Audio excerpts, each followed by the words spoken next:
नमस्कार, मैं सतीश चंद्र सिंघल नवीन उच्च माध्यमिक विद्यालय की ऑनलाइन कक्षा में आपका हार्दिक अभिनंदन करता हूं। प्यारे बच्चों, आज हम कक्षा 11 के इतिहास के पाठ 1 समय की शुरुआत के बारे में अध्ययन करेंगे।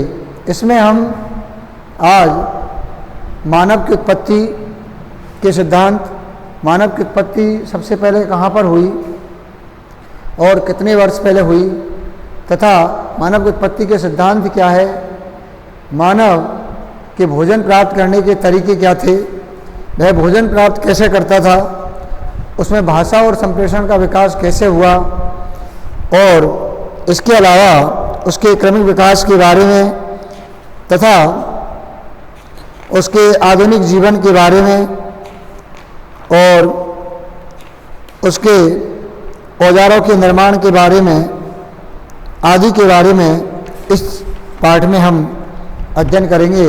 ये जानकारी आपको दी जाएगी। तो सबसे पहले मैं आपको बता दूं कि आदि मानव, जिसे मानव कहा गया, उस आदि मानव की उत्पत्ति, आदि मानव की उत्पत्ति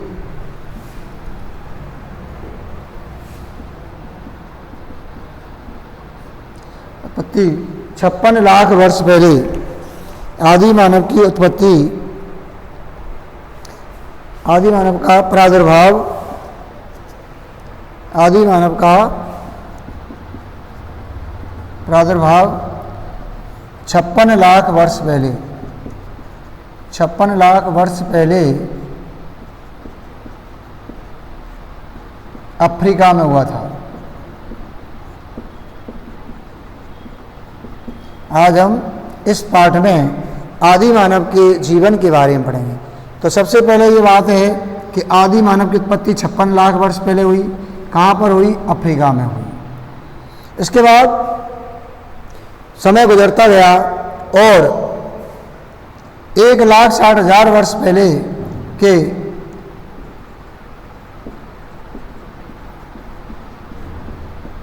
पहले के मानव को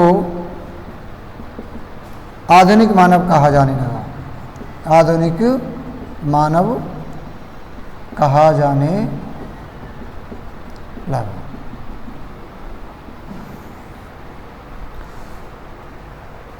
मानव की, आदि मानव की उत्पत्ति के बारे में जानकारी जीवाश्मों से मिलती है। जीवाश्मों से, औजारों से, आदि से मिलती है। जीवाश्म यानी जीवों के अवशेष, जीवों के अवशेष के आधार पर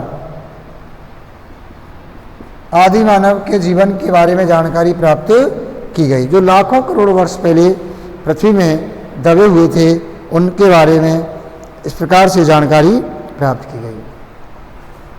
आदि मानव का जो विकास है वह क्रमिक रूप से हुआ।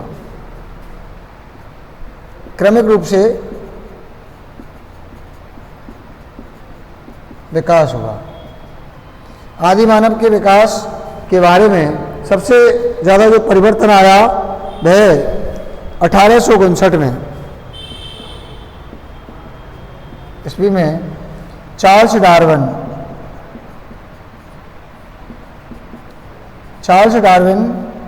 के उद्विकास सिद्धांत के बाद आया।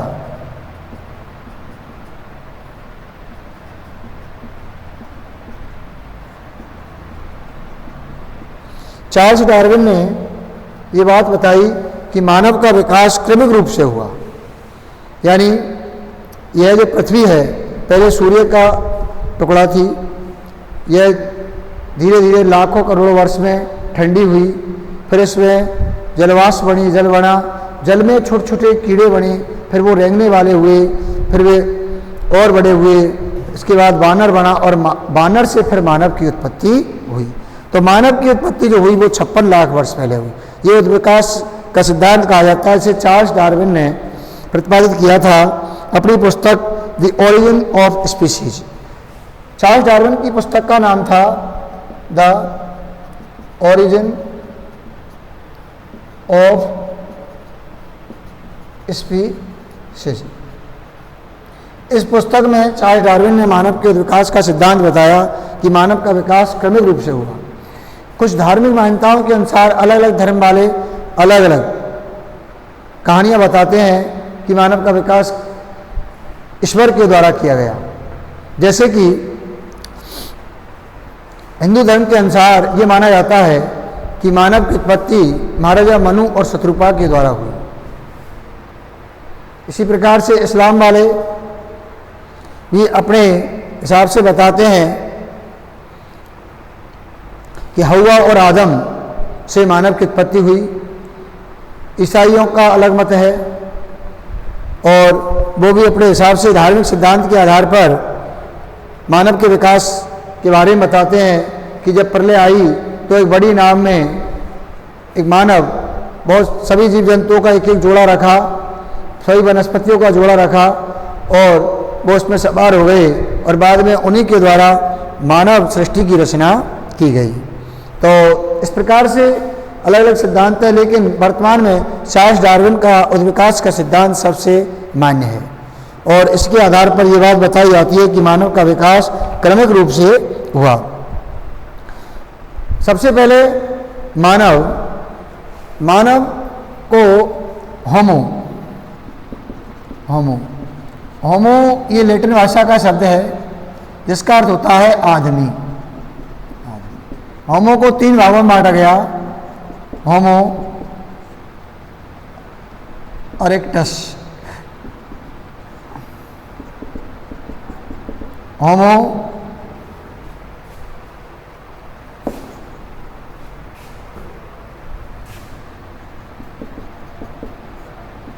सेपियंस और नंबर 3 होमो हैबिलिस। होमो इरेक्टस का मतलब है सीधे खड़े होकर चलने वाले, होमो सैपियंस चिंतनशील और ये औजार बनाने वाले। इस प्रकार से होमो यानी आदमी जो लैटिन भाषा का शब्द है, होमो को 3 भागों में बांटा गया, होमो इरेक्टस सीधे खड़े होकर चलने वाले, होमो सैपियंस चिंतनशील यानी उनका क्रमिक विकास होता गया, फिर होमो हैबिलिस औजार बनाने वाले।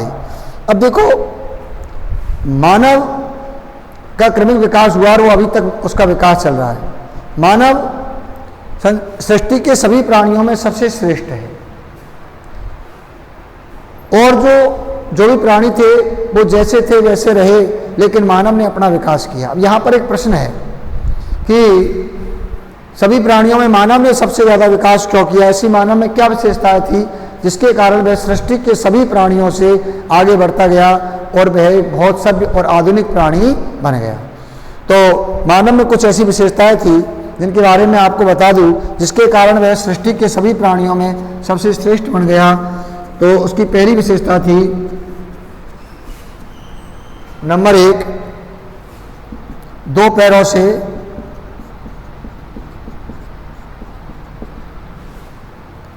खड़े हो सकने की क्षमता। नंबर 2, हाथों की मजबूत पकड़। नंबर 3, घुमाए जा सकने वाली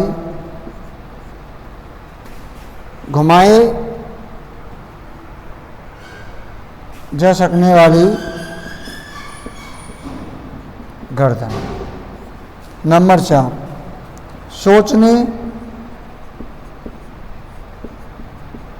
समझने की क्षमता। इन 4 बातों के कारण मानव सृष्टि के सभी प्राणियों में सबसे श्रेष्ठ प्राणी बन गया। पहली बात, 2 पैरों पर। सृष्टि के सभी प्राणियों में मानव ही 2 पैरों से खड़ा हो सकता था, इसलिए उसने हाथों को और कार्यों में लगाना शुरू कर दिया और कार्य करने लग गया। हाथों की से, तो इसलिए वह श्रेष्ठ हो गया। नंबर 2, उसके हाथों की पकड़ मजबूत थी, जिसके कारण वह बहुत सारे कार्य करने लगा, औजार बनाना आदि, शिकार करना। नंबर 3, उसकी गर्दन घुमाई जा सकने वाली थी, तीक्ष्ण नज़र थी तथा सोचने समझने की क्षमता। मानव अपने सभी प्राणियों में सबसे विवेकशील था और उसमें सोचने समझने की क्षमता ज़्यादा थी। इस कारण वह संसार के सभी प्राणियों में सबसे श्रेष्ठ हो गया और वह विकास करता चला गया और आधुनिक मानव बन गया। इस प्रकार से मानव का विकास हुआ। और अब हम आगे इसमें पढ़ेंगे कि देखो 56 लाख वर्ष पहले जब मानव की उत्पत्ति हुई तो लगभग 36 लाख वर्ष तक 36 लाख वर्ष तक मानव बिना बोले रहा, बिना बोले रहा, यानी उसमें भाषा का विकास नहीं हुआ। वह आह्वान करता, ऐसे थोड़ी बहुत भाषा बोलता। और 20 लाख वर्ष पहले 20 लाख वर्ष पहले मानव में भाषा का विकास हो गया। 20 लाख वर्ष पहले मानव में भाषा का विकास हो गया। लगभग 2 से 3 वर्ष पहले, 3 लाख वर्ष पहले, 2 से 3 लाख वर्ष पहले मानव में स्वर तंत्र का विकास हुआ, यानी गाना गुनगुनाने जैसी कला का विकास मानव में 2 से 3 लाख वर्ष पहले हुआ। 20 लाख वर्ष पहले आह्वान किया जाता था, ऐसा उसमें हो गया, विकास हो गया। तो इस प्रकार से ये मानव का विकास हुआ। 56 लाख वर्ष पहले उत्पत्ति हुई। 36 लाख वर्ष तक मानव गूंगा रहा, बिना बोले रहा। 20 लाख वर्ष पहले आह्वान जैसे इशारों से बुलाना आदि कला का विकास हुआ। 2 से 3 लाख वर्ष पहले उसमें स्वर तंत्र का विकास हो गया। और लगभग 40,000 वर्ष पहले मानव में भाषा के साथ कला का विकास भी हुआ और वह अपने भावों को अब कला के माध्यम से व्यक्त करने लगा। कला के माध्यम से वह अपने भावों को व्यक्त करने लगा।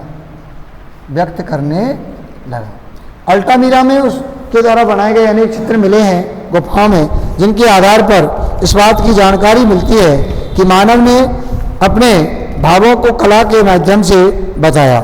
इस प्रकार की जानकारी हमें अल्टामीरा की गुफा में मिलती है, जिसमें आदिकालीन मानव के द्वारा चित्र बनाए गए थे। तो ये मैंने आपको आदि मानव के भाषा संचार आदि के बारे में जानकारी दी। अब मैं आपको आदि मानव के भोजन प्राप्त करने के तरीके के बारे में बता दूं। आदि मानव के भोजन प्राप्त करने के तरीके क्या थे?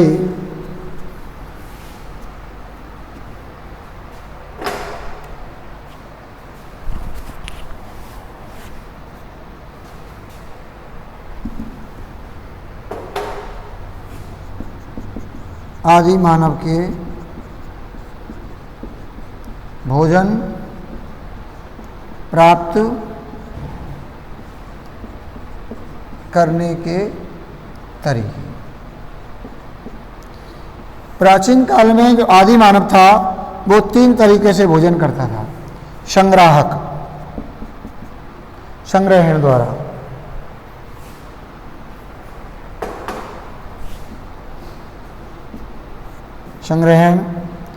नंबर 2 शिकार और नंबर 3 मछली पकड़ना।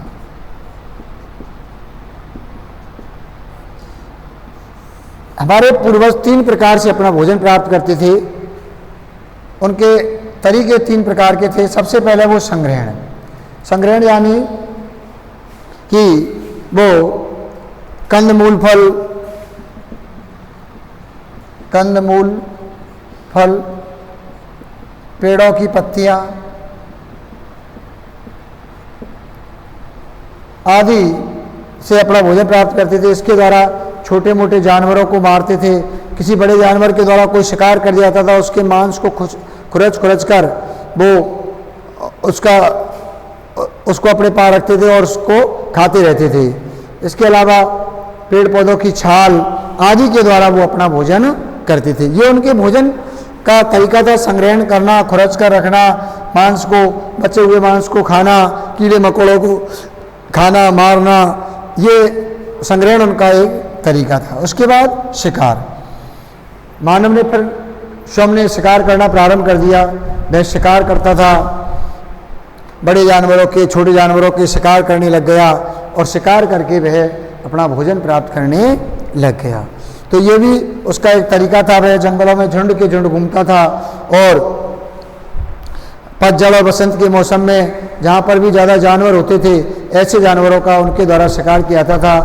अब उन्होंने शिकार करने के लिए हथियारों का भी आविष्कार कर लिया। पहले वे पत्थर के द्वारा पत्थर फेंक करके शिकार करते थे, लेकिन बाद में उन्होंने दूर से फेंक कर मारे जाने वाले ऐसे हथियारों का प्रयोग भी करना शुरू कर दिया, ऐसे हथियारों को बनाना शुरू कर दिया। तो इस प्रकार से शिकार ये भी आदि मानव के द्वारा किए जाते थे। और आदि मानव घूमता हुआ रहता था, एक जगह पर नहीं रहता था। लगभग 5 लाख वर्ष पहले, लगभग 5 लाख वर्ष पहले, 5 लाख वर्ष पहले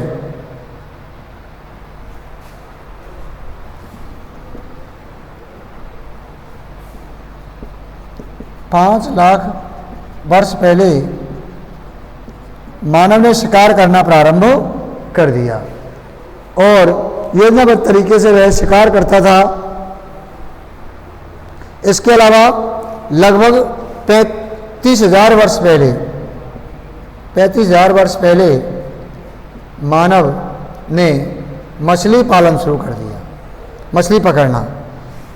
क्योंकि हड्डियों के जो अवशेष मिले हैं उनका कार्बन डेटिंग विधि के आधार पर शोधन किया गया, तो ये बात सामने आई कि 35,000 वर्ष पहले मानव ने मछली को पकड़ना शुरू कर दिया और 5 लाख वर्ष पहले शिकार करता था। उससे पहले हमारे जो पूर्वज है वो संग्रहण के द्वारा मरे हुए जानवरों को, मांस को खुरच कर रखना, पेड़ पौधों की पत्तियों को संग्रहण करना, फल फूल आदि खाना, ये उनके भोजन के तरीके थे। इस प्रकार से वो भोजन करते थे। तो ये मैंने आपको आदि मानव के भोजन के बारे में बताया। अब हम आगे देखो, मानव की एक क्वेश्चन है यहाँ पर, उसके बारे में बता दूं कि मानव की उत्पत्ति के संबंध में इतिहासकारों में मतभेद है। और मानव की उत्पत्ति के बारे में कुछ इतिहासकार कहते हैं कि मानव की उत्पत्ति एक ही जगह पर हुई, जिसको प्रतिस्थापन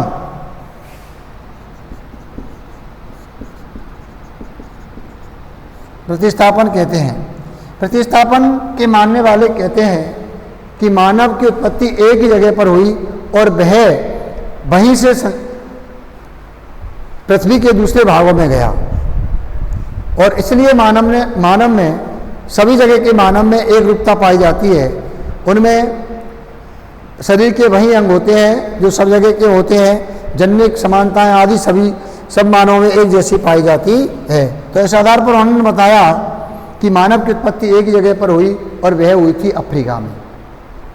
तो इस मत के मानने वाले तो यही मानते हैं कि मानव की उत्पत्ति सबसे पहले अफ्रीका में हुई और पृथ्वी पर बाकी हिस्सों में वो वहीं से गए थे। क्षेत्रीय निरंतरता वाले कहते हैं, क्षेत्रीय निरंतरता,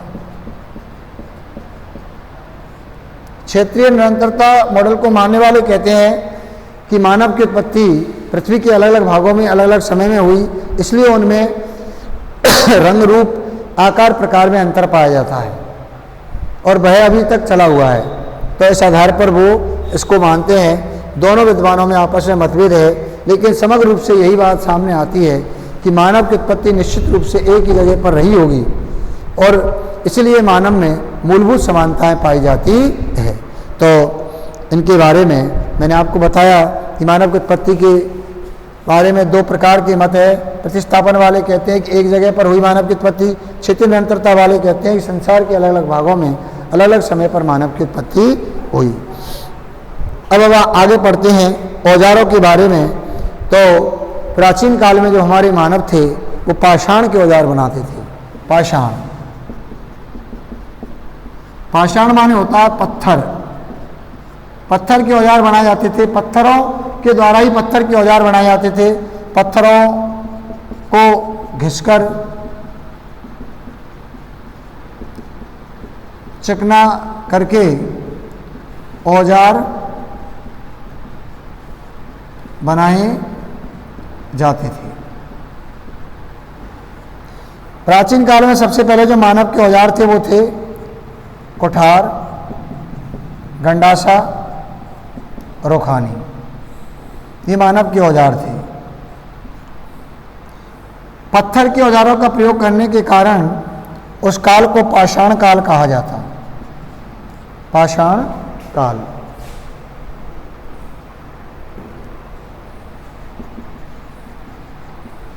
पाषाण काल को तीन भागों में बांटा गया।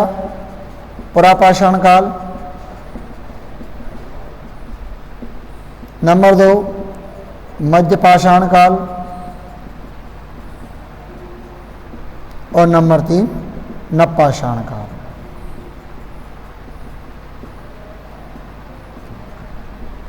इस प्रकार से पुरापाषाण काल में पत्थर के औजार, मध्य पाषाण काल में पत्थर के, बाद में मानव ने नवपाषाण काल में धातुओं के औजारों का भी प्रयोग करना शुरू कर दिया।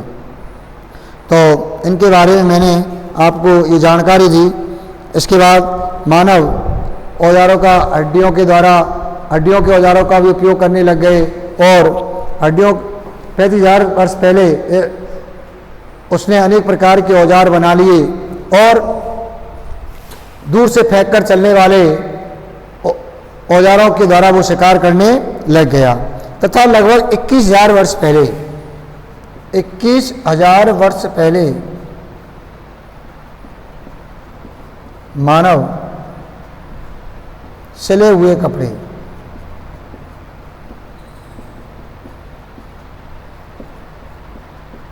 पहनने लग गया। यानी वह जानवरों की खाल को सिलकर के पहनने लग गया। इस प्रकार से उसका क्रमिक विकास होता चला गया और धातुओं के औजार बनाने लग गया। सुई का आविष्कार हो गया का प्रयोग और सिलने के लिए सुई का आविष्कार होना। सिले हुए कपड़ों का सबसे पहला साक्ष्य 21,000 वर्ष पुराना है। छेनी, रुखानी जैसे छोटे छोटे औजार बनाने के लिए तकनीकें शुरू हो गई। नुकीले ब्लेडों से हड्डी, सींग या लकड़ी पर नक्काशी करना, कुरेदना अब संभव हो गया। तो इस प्रकार से मानव क्रमिक विकास करता चला गया और औजारों का निर्माण उसने करना शुरू कर दिया। अब मैं भाषा और संप्रेषण के बारे में बता दूं। जीवित प्राणियों में मनुष्य एक ऐसा प्राणी है जिसमें भाषा होती है, संप्रेषण होता है, वह अपने विचारों का आदान प्रदान करता है। तो हाव भाव, हाथों का संचालन आदि के द्वारा। अब हम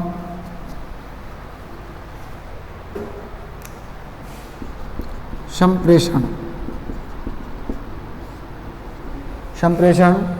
एवं संचार के माध्यम।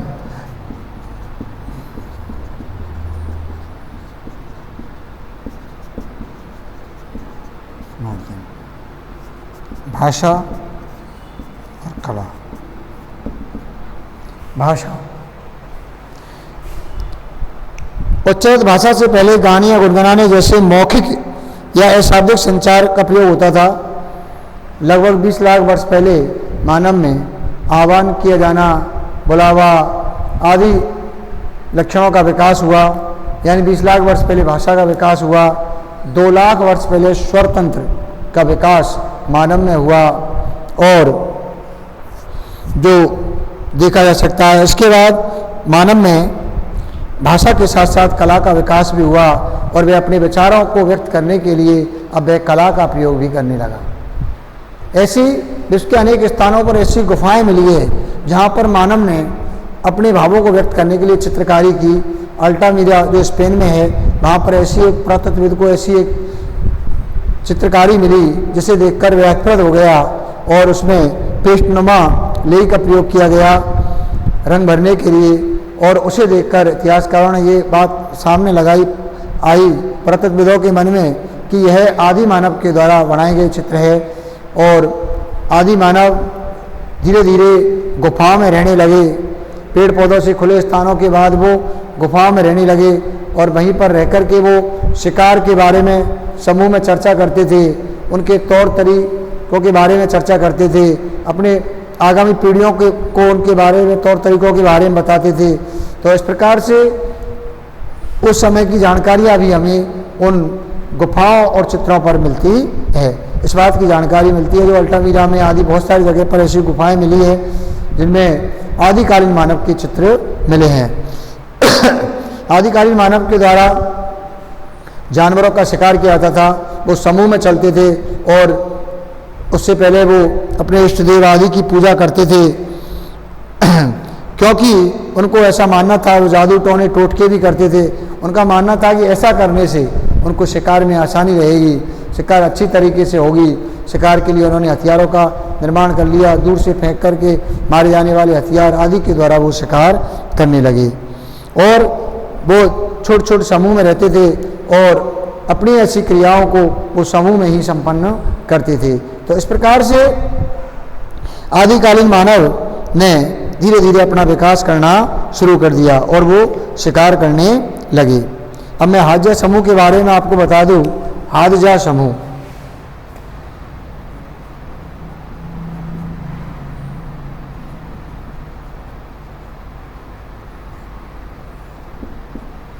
हादजा समूह एक शिकारी संग्राहक समूह था, छोटा समूह जो लेक लियासी खारे पानी की झील के पास रहता था। ये एक शिकारी संग्राहक समाज था जो लेक लियासी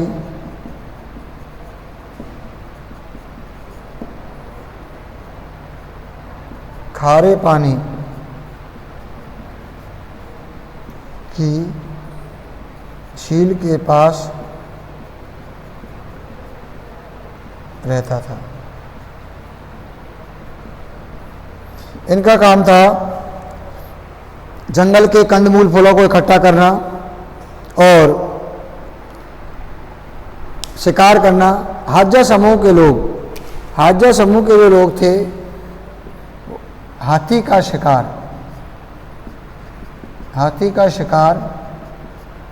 नहीं करते थे तथा अन्य छोटे छोटे जानवरों का, सबका, बड़े छोटे सभी जानवरों का वो शिकार करते थे। तो इस प्रकार के हादजा समूह के लोग होते थे और इसके बाद मानव का क्रमिक विकास होता चला गया। धीरे धीरे हिमयुग का अंत हो गया और मानव में अब ज्ञान का विकास होता चला गया क्योंकि मानव विवेकशील प्राणी तो था ही, उसमें विवेक बढ़ता गया और वह अब अलग अलग जगह घूमने की बजाय, गुफाओं कंदराओं में रहने की बजाय वह अब एक स्थान पर रहने की सोचने लगा। सबसे पहले वो ईरान में स्थायी रूप से रहा। ईरान में अर्धचंद्राकार जगह थी, वहाँ पर मानव सबसे पहले स्थायी रूप से रहा और वहाँ पर उसने जिन पौधों को वह नष्ट कर देता था, ऐसे पौधों को उपयोगी मानकर, जैसे कि गेहूँ, जौ, चावल आदि को उसने उगाना प्रारंभ कर दिया अपने लिए।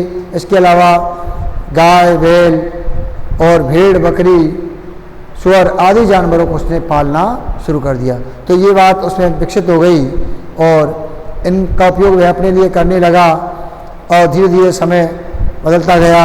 आगे उसने फिर एक जगह रह कर के झोंपड़ी बनाना शुरू कर दिया। ऐसा अल्टामीरा नामक स्थान पर ऐसी एक झोंपड़ी भी मिली है। अल्टामीरा नामक स्थान पर एक झोंपड़ी मिली है जहाँ पर आदि मानव के द्वारा बनाई गई झोंपड़ी के चिन्ह, उसकी दीवारों पर आदि मानव के द्वारा बनाए गए चिन्ह हैं। तो ऐसी झोंपड़ी मिली है। फिर इसके बाद मानव ने स्थायी रूप से खेती करना शुरू कर दिया और पशुओं को पालना शुरू कर दिया तथा वह अनाज को रखने के लिए उसने घर बनाना शुरू कर दिया, चाक का आविष्कार हुआ। चाक के आविष्कार से उसने मिट्टी के बर्तन बनाने की कला का विकास हो गया। पहिए का आविष्कार हुआ, जिसके कारण मानव अब वजनदार सामान को एक स्थान से दूसरे स्थान पर आसानी से ले जाने लगा। इस प्रकार से मानव में एक नई सभ्यता का विकास हुआ। सबसे पहले मानव समूह में ईरान में रहा, उसके बाद मानव में धीरे धीरे और विकास हुआ और शहरों का विकास हुआ। शहरों का विकास सबसे पहले इराक में मेसोपोटामिया नामक स्थान पर हुआ। मेसोपोटामिया की सभ्यता ये संसार की सबसे प्राचीन सभ्यता है। इसके बारे में आपको बता दूं, मेसोपोटामिया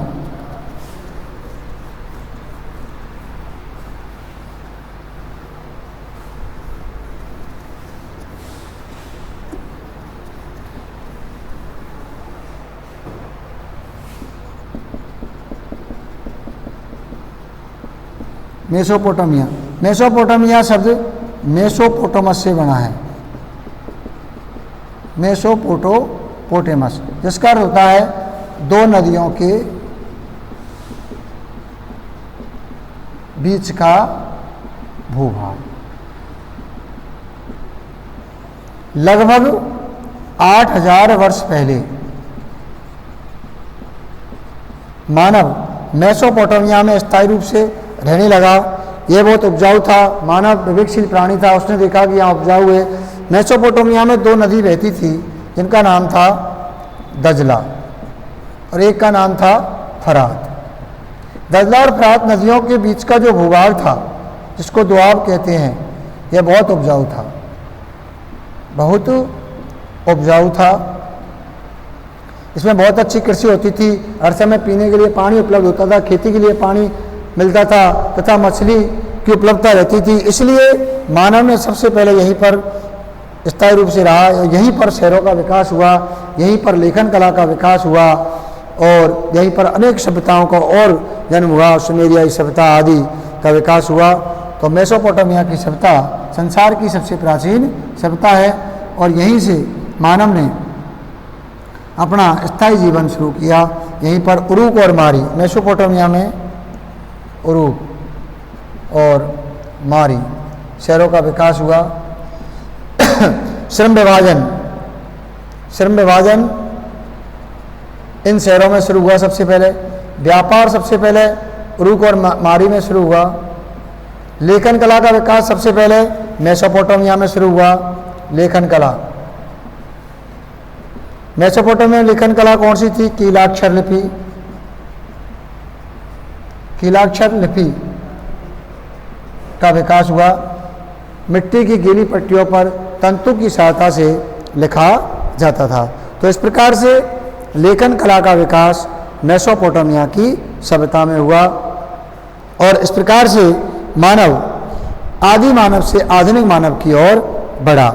इसके बाद मैं आपको एक बार दोबारा फिर मैं बता दूं कि 56 लाख वर्ष पहले मानव की उत्पत्ति हुई। ये बात याद रखने की है, 56 लाख वर्ष पहले, और अफ्रीका में हुई।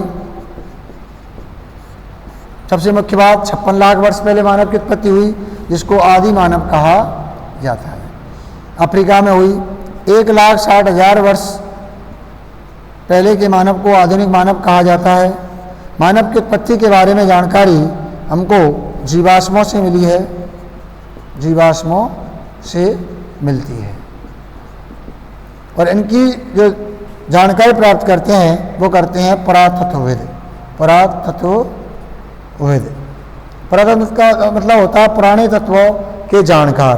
वो इनके आधार पर इनकी जानकारी देते हैं। कार्बन डेटिंग विधि के आधार पर, कार्बन डेटिंग विधि के आधार पर जीवाश्मों की आयु ज्ञात की जाती है। आयु ज्ञात की जाती है। तो इनके आधार बताया। मानव का विकास क्रमिक रूप से हुआ। इसके बारे में मैंने आपको बताया कि मानव की उत्पत्ति क्रमिक रूप से हुई। सबसे पहले पृथ्वी जो आग का गोला थी वो ठंडी हुई, जलवाष्प बना, फिर जलवाष्प से जल बना, फिर उसमें छोटे छोटे कीड़े बने, रेंगने वाले बने, फिर उसके बाद बड़े हुए वानर बना, वानर से मानव बना। इस बात को चार्ल्स डार्विन ने बताया। चार्ल्स डार्विन ने बहुत ही अच्छा एक सिद्धांत प्रतिपादित किया उद्विकास का, मानव के उद्विकास का सिद्धांत। और इसके बाद में 1859 में उन्होंने द स्पीशीज ऑफ ओरिजिन 1859 में अपनी पुस्तक लिखी, द ओरिजिन ऑफ स्पीशीज, मानव के उद्विकास का सिद्धांत। उसमें उन्होंने मानव के उद्विकास के बारे में जानकारी दी। अब फिर उन्होंने मानव कैसे अन्य प्राणियों से श्रेष्ठ होता है उनके बारे में बताया। उसके बारे में आपको मैंने जानकारी दी। मानव के भोजन करने के तरीके, तो सबसे पहले संग्रहण यानी कंदमूल फल इकट्ठा करना, बड़े जानवरों के द्वारा मारे गए जानवरों के मांस को खुरच कर रखना, उनको इकट्ठा करना आदि। नंबर 2 में मैंने बताया तुमको शिकार के बारे में। शिकार लगभग 5 लाख वर्ष पहले मानव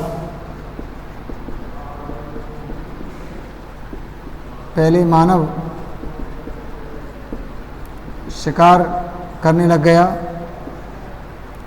पहले वह पत्थर को फेंक करके शिकार करता था, लेकिन धीरे धीरे उसने दूर से फेंक करके मारने वाले हथियारों का आविष्कार कर लिया और उनसे वह शिकार करने लगा। इसके बाद मछली पकड़ना, ये उसके भोजन के तरीकों के बारे में बता रहा हूँ मैं। 35,000 वर्ष पहले मानव भोजन के लिए मछली पकड़ना उसने शुरू कर दिया, तथा पेड़ पौधों पर की पत्तियों को खाना ये था। इसके अलावा वह एक जगह पर नहीं रहता था, घूमता रहता था, घुमक्कड़ था, कंदराओं में रहने लगा। बाद में वह फिर स्थायी रूप से रहने लगा। तो इनके बारे में बताया। भाषा के बारे में बताया मैंने। 20 लाख वर्ष पहले भाषा का विकास हुआ।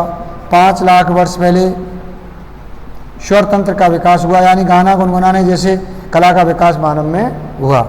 इसके अलावा कला का विकास भी हुआ मानव में। वह अपने भावों को कला के माध्यम से व्यक्त करने लगा।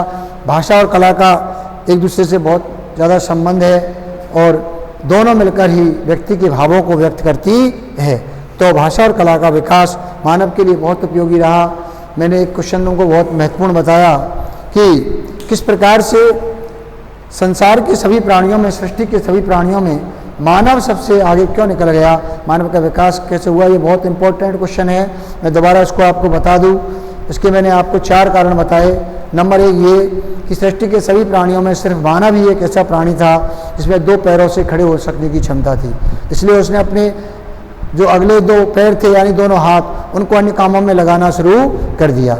नंबर दूसरी विशेषता मानव में ये थी कि उसके हाथों की पकड़ बहुत मजबूत थी, जिसकी वजह से वह बहुत सारे कार्य करने लगा और वह सृष्टि के सभी प्राणियों से आगे निकल गया। इसके बाद तीसरी बात ये थी घुमाई जा सकने वाली गर्दन, यानी मानव की गर्दन घुमाई जा सकने वाली थी। इससे वह किसी कार्य पर अच्छी प्रकार से नज़र रख सकता था। चौथी बात ये थी कि इसके अलावा उसमें सोचने समझने की क्षमता, मानव में सोचने समझने की क्षमता बहुत ज़्यादा थी। सोचने समझने की क्षमता के कारण मानव ज़्यादा विकास करता चला गया और वह लगातार ज़्यादा विकास करता गया और संसार के सभी प्राणियों से वह आगे निकल गया। इसके बाद क्रमिक विकास मानव का होता चला गया। उसने धीरे धीरे स्थायी रूप से रहना शुरू कर दिया और प्रकृति से उसने बहुत कुछ सीखा। आग का आविष्कार हुआ। आग का उपयोग उसने भोजन को पकाने में, जंगली जीव जंतुओं को भगाने में किया और प्रकाश करने में भी उसने अपना उपयोग करना शुरू कर दिया। तो इस प्रकार से मानव के समय की शुरुआत के बारे में जानकारी आज आपको मैंने दी। और इसमें फिर इसके बाद मैंने आपको ये बात ही बताई, मानव स्थायी रूप से ईरान में रहा। इसके बाद वह मेसोपोटामिया में उसने एक नई सभ्यता विकसित की। दजला और फरात नदियों के किनारे पर वहाँ पर जब शहरों का विकास हुआ, उरूक, मारी आदि शहर बसाए गए, जहाँ से एक नए जीवन की शुरुआत हुई। और उसके बाद समकालीन विश्व में बहुत सारी सभ्यताएँ विकसित हुई। सिंधु सभ्यता, मेसोपोटामिया की समकालीन सिंधु सभ्यता, चीन की सभ्यता, मिस्र की सभ्यता आदि सभ्यताएँ विकसित हुई। आज इस अध्याय में समय की शुरुआत यानी आदि मानव के जीवन के बारे में जानकारी दी गई कि मानव की उत्पत्ति कैसे हुई, भोजन के तरीके क्या थे और उन्होंने भाषा का विकास कैसे हुआ, कैसे वो शिकार करते थे, संग्रहण कैसे करते थे और उन्होंने अपने भावों को कैसे व्यक्त किया, औजार बनाने के तरीके, सभी प्राणियों में श्रेष्ठ होने की विशेषताएं क्या थी, इन सब के बारे में इस पाठ में अध्ययन दिया। किस प्रकार मानव अतीत से वर्तमान की ओर आगे बढ़ा, नवपाषाण काल में कौन कौन से परिवर्तन हुए उनके बारे में बताया। अब मैं आपको नवपाषाण काल की कुछ विशेषताओं के बारे में बता दूं। नवपाषाण काल में मानव ने सबसे पहले स्थायी रूप से रहकर खेती करना शुरू किया, पशुपालन का कार्य किया। नंबर 2 बात, उसने पहिए का आविष्कार किया, मिट्टी के बर्तन बनाने लगा, अपने अनाज को आदि को रखने के लिए घर बनाना उसने शुरू कर दिया। तो ये जानकारियाँ आज आपको दी गई। कल मैं आपको अध्याय 2 में लेखन और शहरी जीवन के बारे में जानकारी प्रदान करूँगा। इस वीडियो में आपको कक्षा 11 के प्रथम पाठ समय की शुरुआत में आदि मानव के विकास के बारे में बताया गया है। धन्यवाद।